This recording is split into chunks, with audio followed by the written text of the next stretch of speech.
Hi everyone, this is Veronica.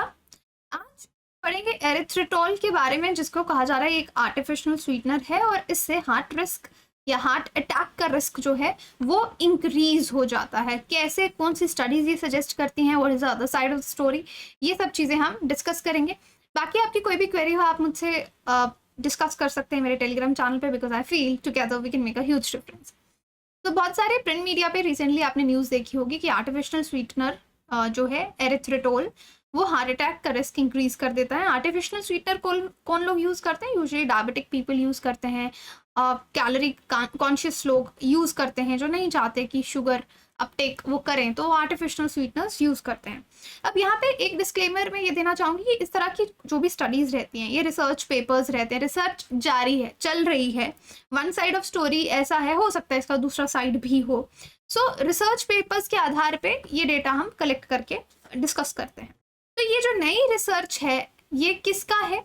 Cleveland clinic, इन्होंने nature medicine में एक पेपर अपना पब्लिश किया कि एरिथ्रिटोल जो है, जो कि एक बहुत ही पॉपुलर आर्टिफिशियल स्वीटनर है, उससे हार्ट अटैक का रिस्क और स्ट्रोक का रिस्क इंक्रीज हो जाता है।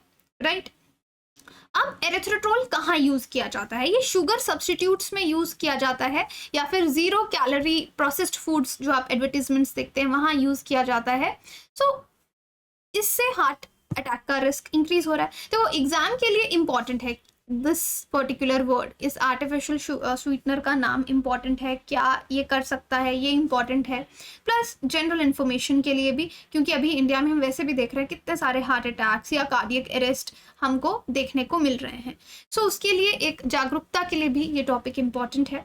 अब रिसर्च क्या बोलती है? रिसर्च ने ऑलमोस्ट 4000 लोगों को स्टडी किया यूएस में, यूरोप में, और देखा हायर ब्लड एरिथ्रिटोल लेवल्स, उनके ब्लड में इसका लेवल इंक्रीज मिला। जिन लोगों में इंक्रीज था उनमें एडवर्स कार्डियक इवेंट्स देखे गए, जैसे कि हार्ट अटैक्स देखे गए, स्ट्रोक, इनफैक्ट डेथ भी देखी गई, जिनके भी ब्लड में एरिथ्रिटोल का लेवल ज़्यादा था ना। उन्होंने इसके इफेक्ट्स ऐसे लैब में भी स्टडी करके देखे। उन्होंने होल ब्लड में या ब्लड में प्लेटलेट्स हैं उनमें एरिथ्रिटोल को ऐड किया और देखा कि फिर ब्लड के जितने भी पार्टिकल सेल्स हैं वो क्लम्प कर रहे हैं, क्लॉट कर रहे हैं। राइट। तो क्लॉटिंग यूजुअली कब होती है? क्लॉटिंग होना अच्छी बात है, लेकिन तब अच्छी बात है जब आपको कोई इंजरी हो जाती है, तो वो ब्लीडिंग को स्टॉप करने के लिए क्लॉट बन जाता है, ब्लड सेल्स क्लम्प कर देते हैं और सील कर देते हैं आपके वूंड को कि ब्लड लॉस ना हो। लेकिन नॉर्मली बॉडी में आर्टरीज में आपका ब्लड फ्लो कर रहा है और बीच में फ्लो करते करते क्लॉट बन जाए तो बाकी का ब्लड प्रॉपरली फ्लो नहीं कर पाएगा, हार्ट तक नहीं पहुंच पाएगा, ऑर्गन्स तक नहीं पहुंच पाएगा, जिससे आपकी कार्डियोवेस्कुलर डिजीजेस का रिस्क या हार्ट अटैक का रिस्क इंक्रीज हो जाता है। तो यही चीज उन्होंने लैब में भी करके देखी, that cell fragments clumped together to stop bleeding and contributed to blood clots। तो blood clots उन्होंने देखे कि blood को clot करवा रहा है। अब ये जो results रिवील हुए हैं एरिथ्रिटोल के बारे में, यहाँ पे आप ये मान लीजिए that this erythritol made platelets easier to get activated। तो प्लेटलेट्स बहुत जल्दी एक्टिवेट हो गए इसकी वजह से और क्लॉट उन्होंने बना दिया। अब जो आपकी प्री क्लिनिकल स्टडीज हैं, कोई भी चीज़ मेडिकल साइंस में अगर हम बोलते हैं पुख्ता तौर पे कि ऐसा है, तो काफ़ी सारे ट्रायल्स होते हैं। क्लिनिकल ट्रायल्स में आने से पहले प्री क्लिनिकल ट्रायल्स होते हैं, स्टडीज़ की जाती हैं कि किस तरह से कोई चीज़ वर्क कर रही है। तो एरिथ्रिटोल के साथ भी वैसा ही हुआ और प्री क्लिनिकल ट्रायल्स में ये चीज़ पाई गई। अब कार्डियोवेस्कुलर डिजीजेस के साथ क्या है ना कि ये with time, over the time build होती है हार्ट डिजीजेस, जिससे बहुत ज़्यादा लोगों की ग्लोबली आज डेथ हो रही है। So we have to be sure कि हमारे जान पहचान के लोग, हमारे पेरेंट्स, हमारे बच्चे कोई भी ऐसी चीज़ ना खा रहे हो जो उनके हेल्थ के हार्ट के हेल्थ के लिए इम्पॉर्टेंट है या खतरनाक हो सकती है। तो हम ध्यान दें कि कोई भी ऐसी चीज़ ना लें जो उनके हार्ट के हेल्थ के लिए हानिकारक है या कार्डियोवेस्कुलर डिजीजेस उनको दे सकती है। तो नाउ टॉकिंग अबाउट एरिथ्रिटोल, ये क्या है? ये एक प्रोसेस्ड थ्रू फर्मेंटिंग कॉर्न। तो इसको ये आपको कैसे मिलता है? Which is a process through fermenting corn is not as sweet as cane sugar. तो जितनी आपकी नॉर्मल केन शुगर होती है ये उतना मीठा नहीं होता, लेकिन लोग इसको एक एक्सेप्टेबल ऑल्टरनेटिव मानते हैं। 70% स्वीटनेस इसमें होती है, टेबल शुगर में जितनी स्वीटनेस है उससे 70% इसकी आप मान लीजिए टोटल 70% स्वीटनेस होती है। But without any aftertaste नहीं रहता, तो लोग आर्टिफिशियल स्वीटनर्स चाय में डाल के यूज करते हैं. But these benefits, erythritol has been considered as superior alternative sweetener for its limited side effects. क्योंकि अभी तक जितनी स्टडीज हुई थी ये देखा गया था कि इसके कोई भी साइड इफेक्ट्स नहीं है, तो इसको सुपीरियर माना जाता था कि अच्छा है, because the body can not metabolise this particular substance very well, it gets absorbed into the bloodstream and excreted through urine. तो ये यूरिन से एकदम बाहर भी निकल जाता था, आपकी बॉडी में ज़्यादा एब्जॉर्ब भी नहीं होता था एरिथ्रिटोल, तो इसलिए इसको सुपीरियर मान के लोग यूज़ करते थे. But now how are artificial sweeteners used? और भी जो आर्टिफिशियल स्वीटनर्स हैं वो किस तरह से इस्तेमाल में आते हैं. जैसे एरिथ्रिटोल की ही बात करें, ये बहुत कॉमन रिप्लेसमेंट्स हैं कि टेबल शुगर को लो कैलोरी करने के लिए, लो कार्बोहाइड्रेट डाइट, आजकल हर कोई अपना वेट कम करना चाहता है, कम कैलोरी इंटेक लेना चाहता है, कीटो प्रोडक्ट्स यूज़ करते हैं, तो उसमें इसको यूज़ किया जाता है. शुगर फ्री प्रोडक्ट्स बनाने के लिए यूज़ किया जाता है. जो लोग ओबेसिटी डायबिटीज़ से लड़ रहे हैं या मेटाबॉलिक सिंड्रोम्स हैं जिनको, तो वो अपनी शुगर इंटेक को कम करने के लिए, कैलोरी इंटेक को कम करने के लिए आर्टिफिशियल स्वीटनर्स यूज करते हैं. But there is other side story also, क्योंकि कुछ एक्सपर्ट्स बोलते हैं that study highlights dangers of artificial sweeteners in increasing the risk of cardiovascular events by correlating them with metabolic studies of such chemicals in circulating blood. तो ये studies और भी ऐसे research papers हैं जो ये बोलती हैं कि ज़रूरी नहीं भी है कि एरिथ्रिटोल से हार्ट अटैक आए. अभी हमको और भी ज़्यादा स्टडी करने की ज़रूरत है.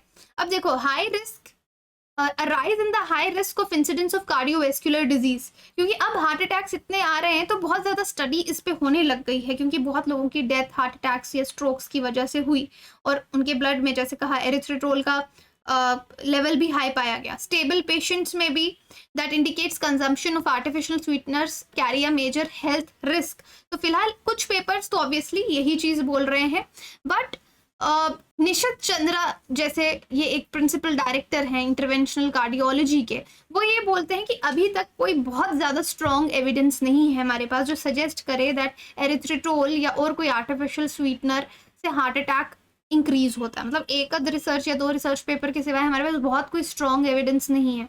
इनफैक्ट कुछ स्टडीज़ ने तो एरिथ्रिटोल के बेनिफिशियल इफेक्ट्स हेल्थ पे बताएं. फॉर एग्जांपल, एक स्टडी पब्लिश हुई थी जर्नल ऑफ न्यूट्रिशन में. उन्होंने देखा कि अगर कोई कंज्यूम करता है एरिथ्रिटोल फॉर 14 डेज, उसका इंप्रूव्ड ब्लड वेसल फंक्शन देखा गया हेल्दी एडल्ट्स में. तो we have the other side of story also. ये रिसर्च पेपर्स भी हैं, इसलिए हम ये कह सकते हैं कि शायद थोड़े और ज़्यादा रिसर्च की इस पर ज़रूरत है. क्योंकि अभी फिलहाल जिसके लिए ये फेमस हुआ एरिथ्रिटोल, उन्होंने कैसे स्टडी किया कि एक्टिवेट कर रहा है प्लेटलेट्स को, ब्लड सेल्स क्लॉट कर रहे हैं, क्लम्प कर रहे हैं, और जो ब्लड है आपका, जो ब्लड सप्लाइंग वेसल्स हैं, ब्लड हार्ट या ब्रेन तक अगर नहीं पहुंचेगा तो उससे फैटल या नॉन फैटल कार्डियोवैस्कुलर इवेंट्स जो हैं हो सकते हैं. तो यहाँ पे presence of this artificial sweetener is very important. But other side of story जो मैं बार बार बोल रही हूँ ये भी है कि इसके बेनिफिशियल इफेक्ट्स भी बताए हैं. फिर एक और स्टडी पब्लिश हुई international journal of dental hygiene. उन्होंने देखा कि erythritol had a positive effect on the markers of inflammation in people. तो उनको पॉजिटिव इफेक्ट इसका इन्फ्लेमेशन पे दिखा. However, the recent study conducted by Cleveland Clinic found a strong association between erythritol consumption and increased heart attack. लेकिन जो recent study जो मैंने आपको शुरू से बता रही हूँ, उन्होंने देखा कि हार्ट रिस्क से रिलेटेड इसका कनेक्शन है. तो एनालिसिस एंड सजेशन में आप यही बोल सकते हैं कि आप दोनों स्टडीज़ को मेंशन करेंगे जहाँ पे इसके नेगेटिव इफेक्ट्स भी बताए गए हैं, इसके पॉजिटिव इफेक्ट्स भी बताए गए हैं. But obviously we need more research on this particular topic. But तब तक के लिए कि इन केस नेगेटिव निकलता है तो हमको थोड़ा सा जो एरिथ्रिटोल है उसके बहुत हाई इनटेक नहीं रखना चाहिए कि बार बार हम उसको यूज़ कर रहे हैं. सो मैनी डायबिटिक पेशेंट्स जो हैं वो आर्टिफिशियल स्वीटनर्स यूज़ करते हैं क्योंकि वो इंसुलिन लेवल को इम्पैक्ट नहीं करता, इफेक्ट नहीं करता, शुगर को इंक्रीज़ नहीं करता, इनफैक्ट उनके ट्राइग्लिसराइड्स भी इंक्रीज़ नहीं होते. लेकिन ये जो रिसेंट स्टडी है इतने लोगों पे हुई है, ऑलमोस्ट 1 लाख पेशेंट्स जो आर्टिफिशियल स्वीटनर्स खाते हैं, उनका देखा कि कार्डियोवैस्कुलर रिस्क उनमें इंक्रीज हुआ है कुछ परसेंटेज पे. तो यहाँ पे थोड़ा सा हमको प्रूडेंट रहना चाहिए कि अगर जब हम कुछ ऐसी चीज़ जो डाउट में है उसको कंज्यूम कर रहे हैं तो उसको लिमिटेड क्वांटिटी में कंज्यूम करें. ऐसे हर बार ही आर्टिफिशियल स्वीटनर्स यूज़ ना करें जब तक कि इस पर पुख्ता या स्ट्रॉन्ग एविडेंस हमारे पास इसके फेवर में या इसके अगेंस्ट हमको मिलता. तो I hope this is helpful to you. And Unacademy आप ज्वाइन कर सकते हैं अपनी प्रिपरेशन के लिए। रिमेंबर माय कोड वीरो यूपीएससी, और प्लस अभी 43% ऑफ चल रहा है। और अगर आप 2024 का प्रीलिम्स क्लियर करते हैं तो 45 डेज़ के लिए आपका रहना खाना अन अकेडमी पे होगा, ताकि आप मेंस क्लियर कर सकें। इनफैक्ट अगर आप 2 साल से कम का सब्सक्रिप्शन लेते हैं तो फ्लैट 25% ऑफ मिलेगा, अदरवाइज 43% आपको मिलेगा। आरएम बैच भी हमारा 30th से शुरू हो रहा है। 2026 का फाउंडेशनल कोर्स 30th से शुरू हो रहा है, जहाँ पे बहुत स्क्रैच से बेसिक से पढ़ाया जाएगा। आप 0% EMI पे भी कोर्स ले सकते हैं। इनकेस आप ऑफलाइन पढ़ना चाहें, आप हमारा ऑफलाइन सेंटर भी ज्वाइन कर सकते हैं with the same code. Thank you so much.